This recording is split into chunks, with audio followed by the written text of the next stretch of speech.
Amigos televidentes, bienvenidos a esta reflexión o evangelio del día de hoy del misal de la Iglesia Católica. Hoy es miércoles. Bueno, hoy vamos a reflexionar sobre lo que es el sacerdocio y vamos a reflexionar también sobre el tema de la Eucaristía. Hay un detalle muy especial para mi vida y es que gracias a Dios mismo no me permitió salirme de la Iglesia Católica. Benditos y alabados sea Dios por eso, porque yo también estuve a punto de irme detrás de una iglesia separada, que estuve a punto de irme detrás de los evangélicos, estuve a punto de irme detrás de la luz del mundo. Dios mío bendito, pero Dios me sostuvo en esta fe, en esto que es la Iglesia Católica, que es la Iglesia de Cristo. Bendito y alabado sea Dios por no haberme permitido salirme de esta iglesia y haberme conservado al interior de ella, que es la única iglesia que fundó Cristo. Yo como muchos fuimos tentados a salirnos de la iglesia e irnos a pertenecer a una congregación diferente. Yo, bendecido por Dios, conservé la fe, pero muchos se salieron. Dios no los cobijó. Y entonces aquí está donde unas preguntas que me hago y que están escritas en la Biblia que son terribles. La primera, que está escrito, porque Dios les ha dado un poder engañoso para que crean a la mentira, a fin de que no sean salvos. Bendito sea Dios con esa frase. Dios les da un poder engañoso a los que se salen de la Iglesia Católica, para que crean a los mentirosos, a fin de que ellos no sean salvos. Eso es terrible, muchachos. Yo, protegido de esa. Y la otra que es más terrible todavía, porque el Dios de este mundo, que está con D minúscula, ese Dios, o sea, Satanás, porque el Dios de este mundo les ha cegado el entendimiento para que no vean el resplandor del Evangelio. Eso es otra frase terrible, muchachos. Esos que fueron católicos y se salieron, estas dos frases los cobijan. Dios les da un poder engañoso y Satanás les cega el entendimiento para que no vean el resplandor del Evangelio. ¿Y cuántos de ellos están en estos momentos en la iglesia ministerial de la Piraquive, en los Testigos de Jehová, Adventistas, Luz del Mundo, Séptimo Día, Pentecostales Unidos, y para de contar de ahí para allá un montón de iglesias? Se salieron de la Iglesia Católica y Dios no los cobijó. Bendito sea Dios porque me ha permitido a mí conservarme en la Iglesia de Cristo. Es una bendición que yo llevo encima y seguramente que Dios me proveyó eso porque hoy estoy predicando su palabra, digámoslo así. Por eso no permitió que yo me fuera, para que yo pudiera predicar la palabra de Él. Eso sí, desde el punto de vista de la doctrina de Cristo, la Iglesia Católica. Vamos a persignarnos, muchachos, en el nombre del Padre, del Hijo, del Espíritu Santo. Amén. Todo lo que está escrito en la Biblia solo lo entienden los católicos. Pero un católico instruido, no un católico ignorante, un católico bien instruido se da cuenta que todo lo que está escrito en la Biblia va referente a la Iglesia Católica, todo. Un católico ignorante llega a un protestante y se lo lleva por no entender. Primera lectura, Hebreos 7, me persigné, no, de nuevo, en nombre del Padre, del Hijo y del Espíritu Santo, amén. Hebreos 7, 1, 3, 15, 17. Tú eres sacerdote para siempre, según el rito de Melquisedec. Hermanos, Melquisedec, rey de Salem, sacerdote del Dios Altísimo, salió al encuentro de Abraham cuando éste regresaba a derrotar a los reyes. Lo bendijo y recibió de Abraham el diezmo del botín. Su nombre significa en primer lugar rey de justicia y después rey de Salem, es decir, rey de paz. Sin padre, sin madre, sin genealogía, no se menciona el principio de sus días ni el fin de su vida. En virtud de esta semejanza con el Hijo de Dios, es sacerdote perpetuamente. Y esto resulta mucho más evidente si surge otro sacerdote a semejanza de Melquisedec, que no ha llegado a hacerlo en virtud de una legislación carnal, sino en fuerza de una vida imperecedera, pues está atestiguado: tú eres sacerdote para siempre, según el rito de Melquisedec. Palabra de Dios. Te alabamos a ti, Señor Jesús. Según el rito de Melquisedec. Oiga, le preguntaba un protestante pastor de una iglesia en América, y por ahí ustedes pueden ver esos videos. Le decían: vamos a desenmascarar al padre Luis Toro, lo vamos a hacer quedar mal, porque le está engañando a la gente el padre Luis Toro, y se va y hasta le interrumpe la misa. Y el padre Luis Toro, todo respetuoso, le dice: vea, yo en este momento estoy oficiando la misa, no lo puedo atender, pero venga mañana y con mucho gusto lo atiendo, o ahorita después de misa lo atiendo. Y claro, lo atendió. Y entonces este tipo, pastor, pensó que iba a engañar o iba a hacer quedar mal al padre Luis Toro, y la pregunta que le hace es: usted que dice ser sacerdote del Dios Altísimo, ¿usted es descendiente de los levitas, o descendiente de Abraham? No, de Aarón. ¿Usted es sacerdote por la tribu de de los levitas, o por la tribu de Aarón? Y el padre Luis Toro dice: yo no soy sacerdote ni por la tribu de Leví ni por la tribu de Aarón. Yo soy sacerdote por el rito de Melquisedec. Y entonces yo no entendía eso. ¿Cómo así que por el rito de Melquisedec? Y aquí está escrito: según el rito de Melquisedec. Y aquí nos cuentan la historia de Melquisedec. Melquisedec es un sacerdote del Dios Altísimo que recibe a Abraham después de la guerra. Y Abraham le va y le lleva el diezmo del botín que recolectaron en la guerra a Melquisedec. Y Melquisedec lo que les ofrece a ellos es pan y vino. Ese es el rito de Melquisedec. Consiste en ofrecer pan y vino. Y por eso dice aquí esta escritura que Jesucristo es sacerdote, sumo sacerdote, de acuerdo al rito de Melquisedec. ¿Y por qué de acuerdo a ese rito? Porque si lo leemos en Lucas 22, 19, vamos a encontrar que Jesucristo tomó el pan, lo levantó, dio gracias a Dios y dijo: este es mi cuerpo, que será entregado por vosotros. Hagan esto en conmemoración mía. Y luego tomó y lo repartió. Y luego toma el vino, la copa de vino, la levanta, da gracias al cielo y dice: esta es mi sangre, que será derramada por todos ustedes para el perdón de los pecados. Hagan esto en conmemoración mía. Por eso Jesucristo es el sumo sacerdote de acuerdo al rito de Melquisedec.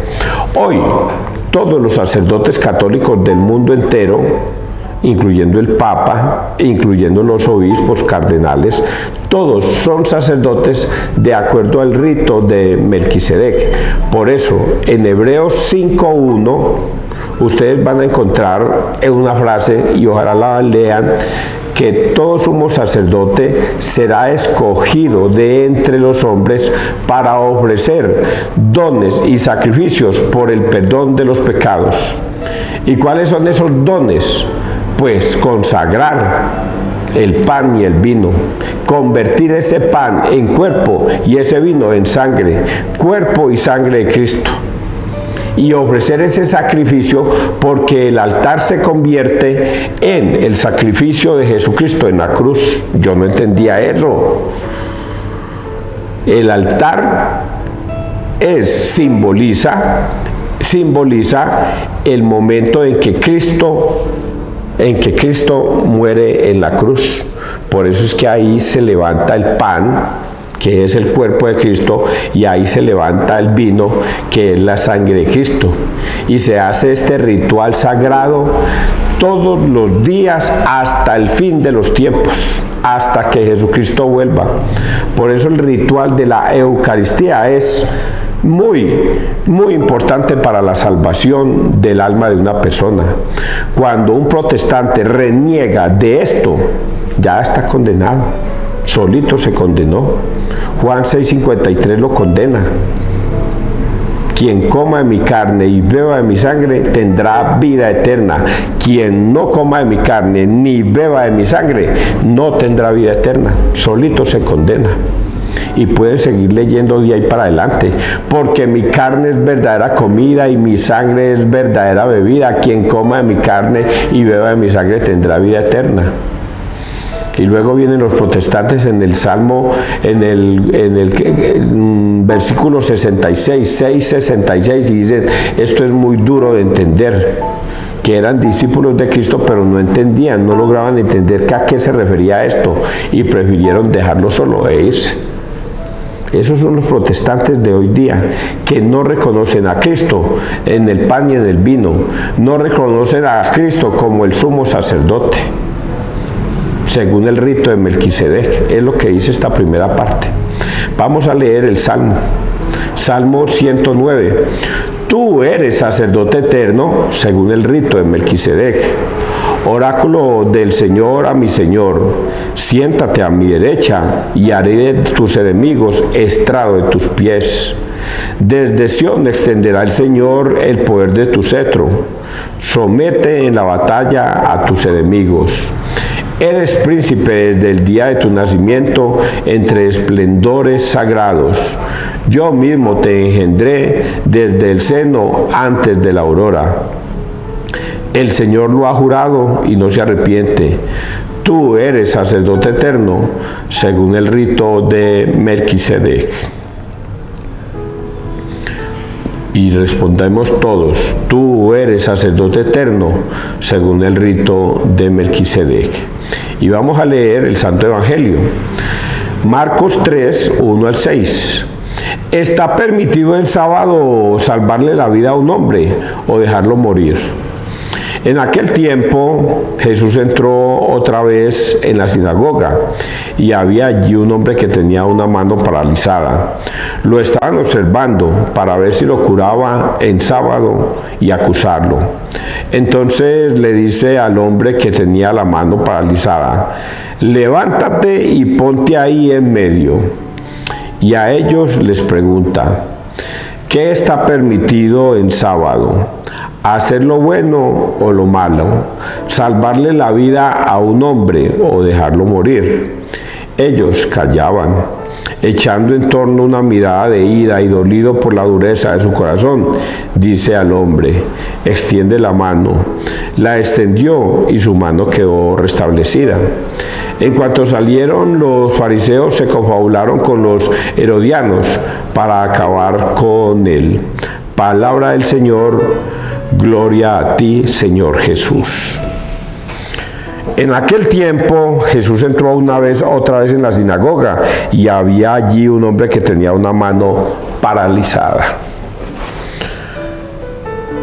Los adventistas, cada vez que Jesús entra en la sinagoga y que era sábado, inmediatamente los adventistas refieren a que Jesús era un judío que respetaba el sabbat. Y entonces por eso hoy día los adventistas celebran el Sabbat. Y entonces siguen atados a las antiguas tradiciones, al Antiguo Testamento. Y por eso ellos creen que Jesús se quedó pegado en ese Antiguo Testamento, pero no alcanzan a analizar algo parecido como lo que está escrito hoy. Y es que Jesús va a la sinagoga un sábado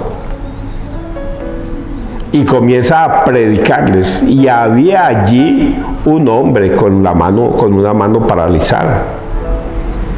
El Señor nos va a enseñar teología, nos va a dar una enseñanza que nos tiene que llevar al futuro, y que nosotros los del futuro la vamos a entender. Hoy, 2000 años después, vamos a entender esta reflexión, este mensaje teologal que Él nos va a dar.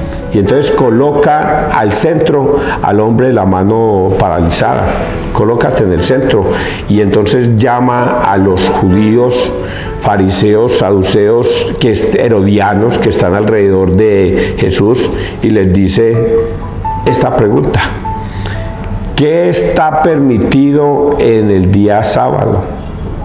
¿Qué está permitido en el día sábado? Y les hace dos preguntas que ellos prefieren no contestar. ¿Por qué? Porque no les interesa. ¿Qué está permitido en sábado? ¿Hacer lo bueno o lo malo? ¿Salvarle la vida a un hombre o dejarlo morir? Evidentemente estas respuestas son fáciles de entender, son fáciles de explicar. ¿Qué está permitido? Yo le preguntaría a mi hijo, ¿qué está permitido? ¿Hacer el bien o hacer el mal? ¿Curar a un hombre o matarlo? ¿O dejarlo morir? Y estoy seguro que mi hijo me va a decir que hacer el bien y de curar al hombre, porque eso como que está ya instituido en nosotros. Y esos fariseos de esa época sabían la respuesta, pero no se atrevieron a decirla porque no les convenía. ¿Y sabe por qué no les convenía? Por la dureza de su corazón.